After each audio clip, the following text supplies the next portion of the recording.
Kattagul kun kitobida demak o'sha bunda ham Qirg'iz ovulining, Qirg'iz avlodining, Qirg'iz xalqining, Qirg'iz millatining eng noyob fazilatlaridan biri bo'lgan bir-birini hurmat qilish, kattalarga e'tibor, izzat hurmatda bo'lish, kichiklarni mana bu o'z urf-odatlarini, rasm-rusumlarini, o'zini tarixiy mavqeini bilishi kerak haqida ma'lumot berib o'tib ketilgan.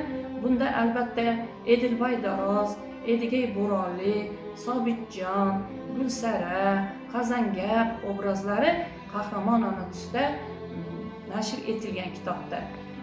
Ana shu asrga Kattagul kun deyilishidan maqsad shundan iboratki, bir kun Qazangap vasiyatini amalga oshirmoqchi bo'lgan uning o'rtog'i Edigay Bo'ronlining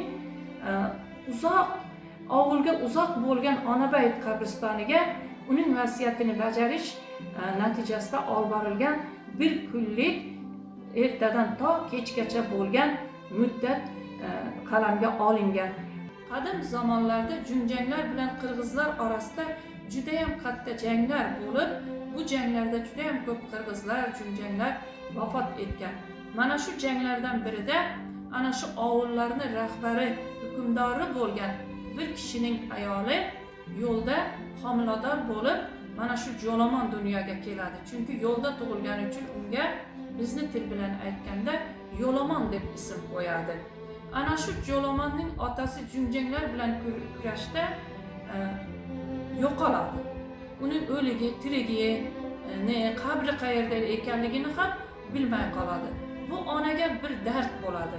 Shunday ovul rahbari, shunday hukmdori dushmanlar qo'lida qolib ketmasin, hattoki uni qabri, hattoki mayiti ham dushmanlar qo'lida qolmasin degan maqsadda u junjanglar tarafga bir talay yoshlar navqironlar bilan birgalikda o'g'li Jo'lomonni ham jo'natadi. Junjanglar tuya boqish, o'sha boshqalardan orttirib kelgan, o'lja qilib olib kelgan tuyalar, biyalar, qo'ylarni boqish uchun mana shunday yosh navqiron yigitlarni manqurtga aylantirib, kuchidan foydalanish uchun ularni manqurtga aylantiradi.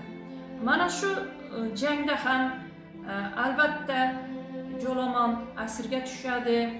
Asirga tushganda junjanglar qo'lda uning ham boshiga ana shu tuyaning eng qalin joyidan bo'lgan terisini oshlab yopishtiradi, chilvir bilan bog'laydi boshlarini, manqurtga aylantira boshlaydi. Hattoki ularning qaysi avloddan, qaysi millatdan, qaysi ota-onaning bolasi, hattoki sevgan yori kim ekanligini ham bilmaydigan darajadagi holatga tushiradi.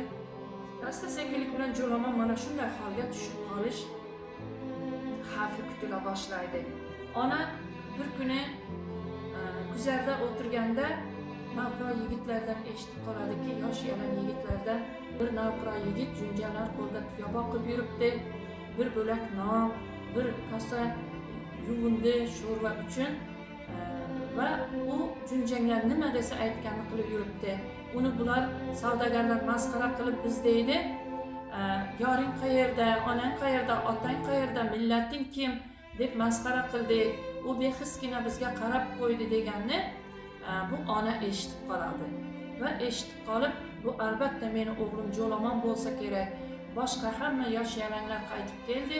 Jo'lomon asir tushgan bo'ladi junjanglar qo'lida. Va ona tuyaga minib, o'zini yo'l tadorigini ko'rib, ertalabgacha uxlolmay turli xil choralarni ko'rib, yo'lga ravona bo'ladi. Junjanglar yashaydigan joyga yetib boradi va natijada o'z o'g'lini uzoqdan taniydi. Jo'lomon o'g'lim deb talpinadi. Jo'lomon esa bir yalt etib qaraydi-da, qaytib onasiga qaramaydi.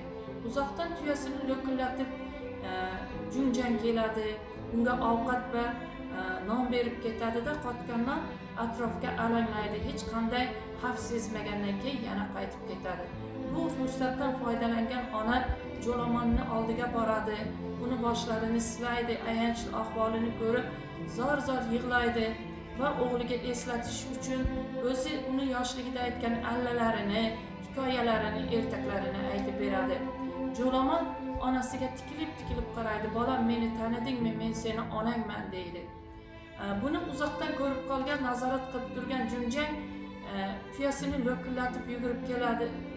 tuyasida lo'killatib keladi-da, Jo'lomonga bu orada zo'rg'a o'z tuyasiga minib ona o'sha oq quraylar orqasiga qochib qoladi.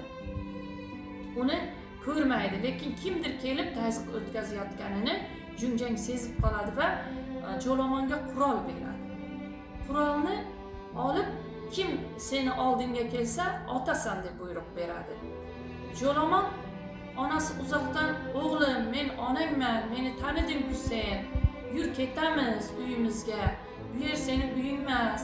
Bu odamlar yomon, sen nima ahvolga soldi deganda onasini yelkasidan otadi va onasi tuyaga o'zini o'nglab yarim yo'lgacha qochadi, vafot etadi va o'sha joyda hurmat e'tibor bilan uni qabrga qo'yadi. Bu qabrdan keyin bir necha qabrlar paydo bo'ladi yana. Bu qabrlarni Ona Bayit qabristoni qabrlari deb atashadi.